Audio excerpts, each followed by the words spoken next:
अस्सलाम वालेकुम। हमारे मिर्ज़ा अमर भाई हैं और ये भी मिर्ज़ा हमीद भाई की टीम का हिस्सा हैं।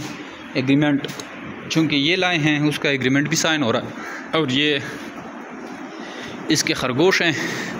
ये देखिए माशाल्लाह जितनी भी टीम मेंबर हैं ये बाकायदगी के साथ काम कर रहे हैं और एक साथ जुड़े हुए हैं, तो इत्तेफाक में बरकत होता है।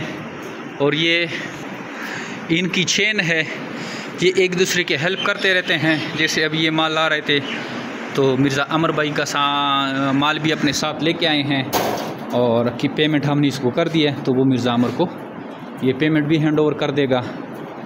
और कुछ इसके ऑनलाइन भी पैसे हैं मिर्ज़ा अमर भाई को, मेरे ख़्याल से हाँ मिर्ज़ा अमर भाई को हम पैसे ऑनलाइन करेंगे, सॉरी ठीक है। तो बाकी भी लोगों का ये माल लेके आए हैं, तो आप भी अगर चाहते हैं 5-6 दोस्त मिल के इस तरह कारोबार आप भी शुरू कर सकते हैं। सब अपने लिए ख़रीदारी करें और एक दूसरे की हेल्प करें, एक चेन बनाएं। हमारे काफ़ी शहरों में ऐसे हजरात हैं जिन्होंने एक चेन बनाई हुई है।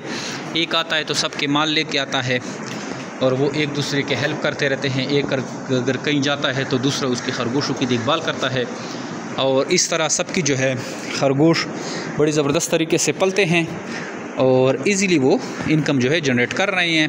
और अच्छी खासी पैसिव इनकम, खरगोश फार्मिंग की जो इनकम है वो छोटी मोटी रकम नहीं होती, वो लाखों में होती है। बिल्कुल छोटे लो दर्जे का जो हमारा कारोबार है, जिसमें आप हमसे इस तरह के छोटे छोटे बच्चे लेते हैं 35,000 रुपये के, उससे भी आप 2.5-3 लाख रुपए मुनाफा जनरेट करते हैं। तो ये बड़े लेवल का काम है, मेहनत तो इसमें कम है, छोटे पैमाने पे फार्मिंग होती है, लेकिन जो पैसा है उसका बहुत बड़ा और अच्छा ज़बरदस्त मुनाफा है। तो आइए हमारी कंपनी का हिस्सा बने। हमारा व्हाट्सअप नंबर 0300 294 94 94 पे अपना नाम और शहर का नाम भेजेंगे तो आपको सारी मालूमात हम व्हाट्सअप के थ्रू भेज देंगे। थैंक यू, अस्सलाम।